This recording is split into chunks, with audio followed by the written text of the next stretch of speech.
देखिए, दावा ये किया जा रहा है कि रूस पर हमले का साया मंडरा रहा है और ये दावा अगर सच हुआ तो पुतिन की मुश्किलें बढ़ सकती हैं। और इसी बीच रूस में आत्मघाती हमले की आशंका बढ़ गई है क्योंकि यूक्रेन के स्पेशल फोर्स को अमेरिका की सील और ब्रिटेन के एसएस कमांडो ट्रेंड कर चुके हैं और यही वजह है कि पुतिन की टेंशन काफी ज्यादा बढ़ गई है। धरती के नीचे अगर बम शेल्टरों और परमाणु बंकरों की साफ सफाई और मरम्मत का काम चल रहा है तो पुतिन के दफ्तर के पास पानसीर S-1 एयर डिफेंस सिस्टम तैनात किए गए हैं। पुतिन के सरकारी आवास को एयर डिफेंस सिस्टम के सुरक्षा कवच से लैस किया गया है। मॉस्को को बड़े हमले से बचाने के लिए पानसीर S-1 के साथ ही S-400 एयर डिफेंस सिस्टम को भी मॉस्को के आसपास तैनात किया गया है।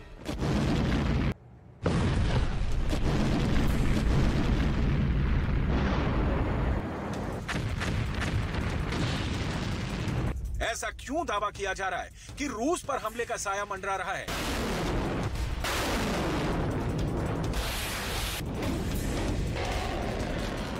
इसे लेकर 4 ठोस वजह पेश की गई हैं। वजह नंबर 1, यूक्रेन की राजधानी कीव से 800 किलोमीटर दूर रूस का रयाजान मिलिट्री बेस पर हमला हो चुका है। वजह नंबर 2, कीव से 800 किलोमीटर दूर रूस के कुर्स्क एयरफील्ड पर ड्रोन अटैक हो चुका है।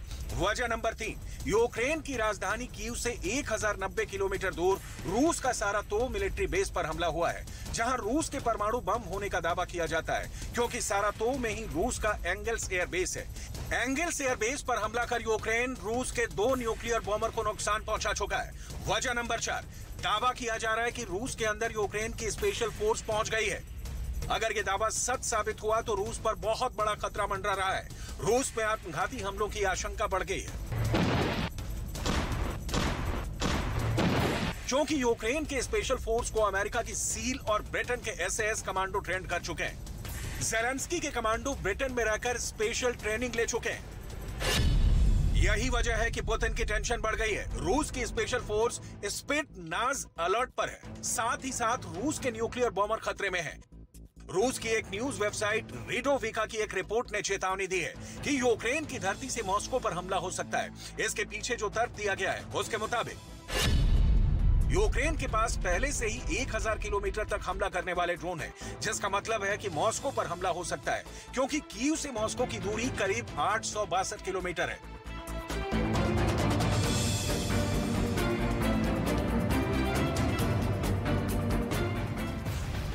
तो देखिए, पिछले साल 24 फरवरी को रूस यूक्रेन के बीच जंग की शुरुआत हुई थी। अब ऐसे में दावा ये किया जा रहा है कि युद्ध के 1 साल पूरा होने पर यूक्रेन रूस के ऊपर हमला कर सकता है।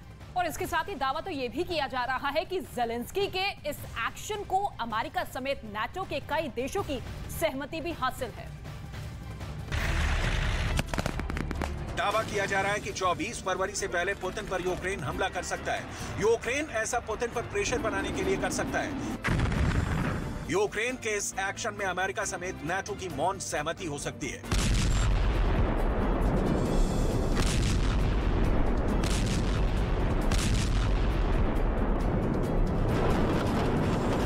ऐसे में यूक्रेन का निशाना रूस के परमाणु ठिकाने बन सकते हैं क्योंकि ऐसे दावे किए जाते हैं कि अमेरिका की खुफिया एजेंसियों को रूस के कुछ गुप्त परमाणु ठिकानों का पूरा पता मिल चुका है। रूस का परमाणु तहखाना नंबर 1, रूस का परमाणु तहखाना नंबर 2, रूस का परमाणु तहखाना नंबर 3, रूस का परमाणु तहखाना नंबर 4, रूस का परमाणु तहखाना नंबर 5, रूस का परमाणु तहखाना नंबर 6, रूस का परमाणु तहखाना नंबर 7, रूस का परमाणु तहखाना नंबर 8, रूस का परमाणु तहखाना नंबर 9। ये ऐसे परमाणु गोदाम हैं जहां रूस ने अपने तमाम परमाणु बम छिपा रखे हैं।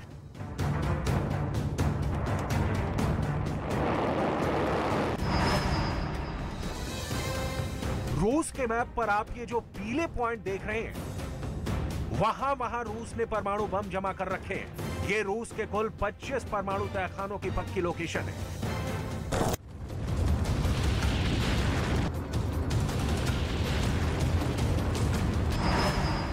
रूस के मैप पर आप जो ये लाल रंग के पॉइंट देख रहे हैं, वहां रूस ने अपने टैक्टिकल परमाणु हथियार जमा कर रखे हैं। ये रूस के कुल 12 टैक्टिकल परमाणु हथियार के गोदाम की पक्की लोकेशन है। पेंटागन की एक नई रिपोर्ट के मुताबिक परमाणु हमले से बचने के लिए रूस में पुतिन के लिए टॉप सीक्रेट परमाणु बंकर भी बनाए गए हैं। रूस के ये परमाणु बंकर साइबेरिया में बनाए गए हैं। साइबेरिया में रूस के कई परमाणु बंकर हैं, लेकिन ये किसी को नहीं पता होता कि पुतिन किस बंकर में मौजूद हैं। दावा किया जाता है कि पुतिन का बंकर इतना मजबूत है कि उस पर परमाणु बम का भी असर नहीं होगा। पेंटागन की एक नई रिपोर्ट के मुताबिक एक बहुत बड़ा भूमिगत परमाणु बंकर मॉस्को में भी बनाया गया है। ये बंकर मॉस्को स्टेट यूनिवर्सिटी से सटे हैं। दावा तो यहाँ तक है कि पुतिन का सबसे खास परमाणु बंकर इतना बड़ा है कि उसमें 1 लाख लोग शरण लेकर अपने आप को परमाणु हमले से बचा सकते हैं। ये बंकर जमीन से 2 किलोमीटर अंदर है। इसे चट्टान की मोटी और कठोर परत से बनाया गया है, जिसके अंदर मौजूद लोग ना तो परमाणु हमले की चपेट में आएंगे और ना ही रेडिएशन के।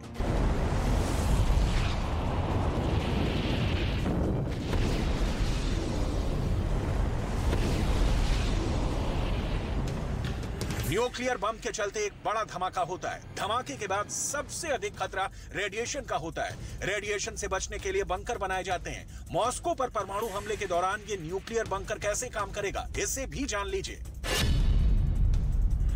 ये जमीन के नीचे बने घर की तरह होते हैं। इनकी दीवारें मोटी कंक्रीट से बनी होती हैं ताकि रेडिएशन न पहुंचे। बंकरों में ऑक्सीजन और खाने पीने की व्यवस्था होती है, जो कि धमाके के कई दिनों बाद तक उसी में रहना होगा।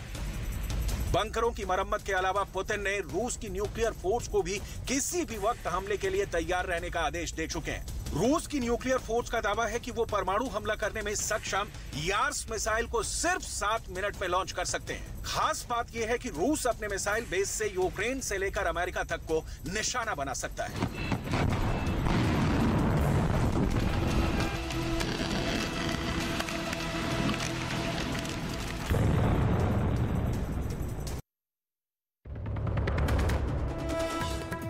राष्ट्रपति के अभिभाषण पर धन्यवाद प्रस्ताव पर संसद में हुई चर्चा पर आज जवाब देंगे प्रधानमंत्री मोदी। संसद में आज भी हंगामे के आसार। सरकार पर राहुल गांधी के आरोपों पर बीजेपी का हमला, बताया सदन के नियमों का उल्लंघन। बीजेपी सांसद निशिकांत दुबे का लोकसभा में राहुल के खिलाफ विशेषाधिकार हनन नोटिस।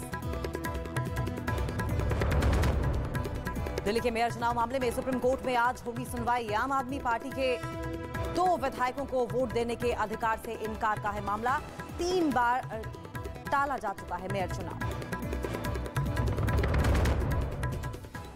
से 1700 से ज्यादा ड्रोन की डील की थी।